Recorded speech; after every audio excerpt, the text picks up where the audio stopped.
Hello friends, welcome to my YouTube channel. आज के इस वीडियो में हम लोग बात करने वाले हैं बच्चों के सर पे जो पपड़ी जम जाती है उसके बारे में।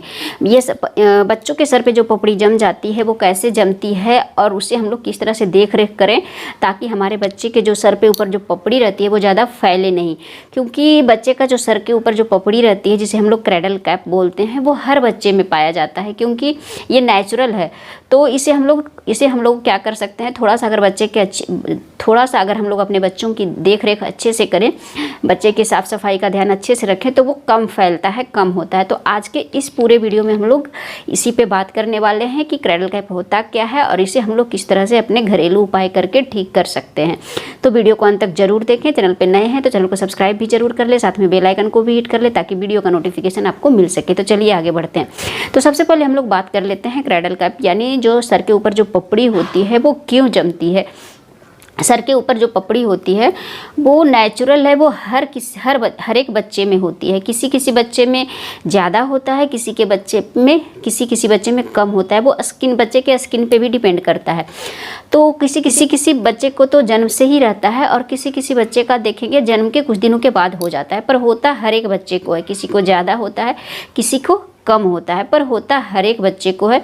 तो हमें क्या करना है, इस क्रैडल कैप को जो सर के ऊपर जो पपड़ी रहती है इसे हम लोग को अच्छी तरह से देख रेख करना है।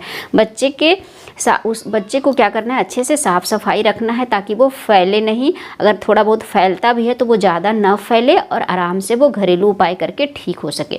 क्योंकि किसी बच्चे में जो आप देखेंगे क्रैडल कैप जो सर के ऊपर जो पपड़ी होती है वो क्या है, यहाँ पे जो चांदी रहता है, जहाँ बच्चे का जो आप देखेंगे यहाँ पे जॉइंट रहता है, जहाँ पे आप देखेंगे नस दो हड्डियाँ जो अलग रहती है, जहाँ चांदी बोलते हैं वहीं पे रहता है। बेसिकली यहीं पे होता है। थोड़ा सा अगर उसे अच्छे से देख रेख नहीं करेंगे तो वो थोड़ा फैलने लगता है।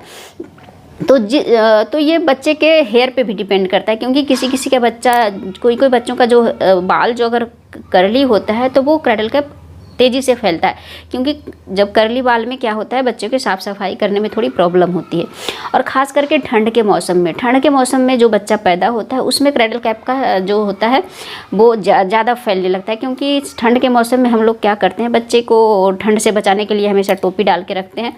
तो टोपी डाल के रखते हैं और क्रैडल कैप पे थोड़ा ध्यान हम लोगों का कम जाता है। तो वो सर जो ढका रहता है उसमें हवा नहीं लगता है, जिससे भी क्या होता है वो पूरा फैलने लगता है। तो जब भी आप ठंड के मौसम में अगर आपका बेबी पैदा हुआ है तो आपको उस पर भी क्रैडल कैप पे भी उतना ही ध्यान देना है जितना आपको अपने बच्चे को ठंड से बचाना है। तो ठंड के मौसम में भी क्या करें, बच्चे को थोड़ा हवा लगाएं, बच्चे के सर में थोड़ा खुला छोड़ दें। जब धूप में ले जाते हैं या फिर आग के पास या फिर हीटर के पास बच्चे को रखते हैं तो बच्चे के सर को क्या करें, खोल के रखें ताकि वो कम फैले। क्योंकि अगर वो हमेशा ढक के रखेंगे तो वो ज़्यादा फैलेगा, क्योंकि उसमें हवा अगर नहीं लगता है तो भी वो बहुत फैलता है। तो अब है कि हम लोग किस तरह से उसको साफ़ सफाई रखेंगे, क्या यूज करें ताकि वो क्रैडल कैप है वो ज़्यादा फैले ना। तो सबसे पहली चीज़ है कि जब भी बच्चे को आप नहलाते हैं तो उस टाइम आपको क्या करना है, अपने हाथ पे सबसे पहले क्या करना है, जब भी आप बच्चे को नहलाने ले जाते हैं तो सबसे पहले आपको क्या करना है, थोड़ा सा पानी लेना है और उसमें हल्का गुनगुना पानी से तो आप बच्चे को नहलाते ही हैं, तो उसमें क्या करना है, आपको थोड़ा सा सेवलॉन डालना है। थोड़ा सा सेवलॉन डाल के क्या करना है, आपको जहाँ पे क्रैडल कैप है वहाँ पे आपको रगड़ देना है, बिना शैम्पू का, बिना कुछ, बस थोड़ा सा सेवलॉन और थोड़ा सा पानी लेकर जहाँ पे क्रैडल कैप है वहाँ पे ज़्यादा रगड़ना है। और चाहे तो आप पूरे सर में भी रगड़ सकते हैं। पूरा सर में सबसे पहले ये काम करना है, आपको रगड़ के वहाँ पे छोड़ देना है 2-3 मिनट के लिए। तब तक आप बच्चे के हाथ पैर की सफाई जो भी है आप करें। उसके बाद लास्ट में आपको क्या करना है, जब लास्ट में बच्चे के हाथ पैर की आप सफाई कर लेते हैं तो उसके बाद आप थोड़ा सा शैम्पू लेकर बच्चे के सर को धो दें। उससे क्या होगा, वो क्रैडल कैप है वो क्या होता है, जल जाता है, वो फैलता नहीं है, जो है उसे फैलने नहीं देता है। तो ये चीज़ मैं किया करती थी अपने बेबी के साथ, तो आप भी ये चीज़ कर सकते हैं। आप भी ये चीज़ अपना सकते हैं। इससे क्या होता है, क्रैडल कैप जो होता है वो पूरा पकड़ कर क्या होता है बाहर आ जाता है और वो गिर जाता है। तो जब नहलाने की आप बात देखेंगे कि क्रैडल कैप जो है वो जो सर के पपड़ी हुए हल्का हल्का ऊपर से क्या होता है, उठा हुआ रहता है। तो जो पपड़ी उठ जाता है उसे हम लोग हटा सकते हैं हाथ से, तो उसे हटा देना चाहिए। उसके बाद जो पपड़ी है वो जो पूरा चिपका हुआ है सर में, उससे हमें को ज़बरदस्ती नहीं हटाना चाहिए। उससे क्या होगा, बच्चे को खून भी निकल सकता है, बच्चे को दर्द भी हो सकता है। तो ज़बरदस्ती उसे नहीं खींचना है। जो खिंचा रहा है, जो हट रहा है, हम लोग हल्का हल्का इस तरह से करेंगे तो वो बाहर खुद ब खुद आ जाता है, जो आना रहता है। तो ये एक नेचुरल प्रोसेस है, ये धीरे धीरे ठीक हो जाता है। आप बोलेंगे कि एक दिन हम लोग यूज किए सेवलॉन, उसके बाद दूसरे दिन क्रैडल कैप खत्म हो जाएगा, सर के ऊपर जो पपड़ी वो खत्म हो जाएगा, ये बिल्कुल नहीं होगा। आप किसी बच्चे का होता है 2-3 महीने में ख़त्म होता है, किसी बच्चे का तो आप देखेंगे 6 महीने उससे भी ज़्यादा रहता है। तो वो डिपेंड करता है बच्चे के स्किन के ऊपर। अब है कि बच्चे का उस तरह सेवलॉन से तो हम लोग बच्चे को नहला दिए, उसके बाद क्या करना है, दूसरा तरीका जो है, आपको हमेशा बच्चे के ऊपर बच्चे के सर के ऊपर, चांदी के ऊपर तेल डालकर रखना है। तेल डालेंगे तो जो क्रैडल कैप है वो फूलेगा, उसका जो अंदर जो चिपका हुआ है स्किन से, जो सर से पूरा चिपका हुआ रहता है, वो ऊपर क्या होगा, निकलना शुरू होगा। तो आपको बच्चे के सर पे हमेशा तेल डालकर रखना है, और जब भी बच्चे को नहलाने ले जाते हैं तो सबसे पहले आप सेवलॉन से उसे पूरे सर में एक बार ज़रूर लगा ले। तो ये 2 तरीके आप करेंगे तो बच्चे का जो क्रैडल कैप है वो धीरे धीरे ख़त्म हो जाएगा। आपको कुछ ज़्यादा करने की ज़रूरत नहीं है, और ना ही उसे आपको कंघी से नोचना है, ना ही उसे उखाड़ना है, क्योंकि अगर आप ऐसा करेंगे तो बच्चे को दर्द होगा और बच्चे को प्रॉब्लम भी हो सकती है। तो ये 2 उपाय मैंने किया था अपने बच्चों के लिए, आप भी ये कर सकते हैं। अगर इसके बावजूद भी आपके बच्चे का जो सर का क्रैडल कैप फैलता है, ज़्यादा फैल जाता है, किसी का तो देखेंगे कि आप बहुत फैल जाता है, उससे पस भी आने लगता है, तो ये सारी पस भी आना शुरू हो जाता है। तो ये सारी चीज़ आपके बच्चे के साथ ना हो, तो ये 2 तरीका आप ज़रूर आजमा के देखें।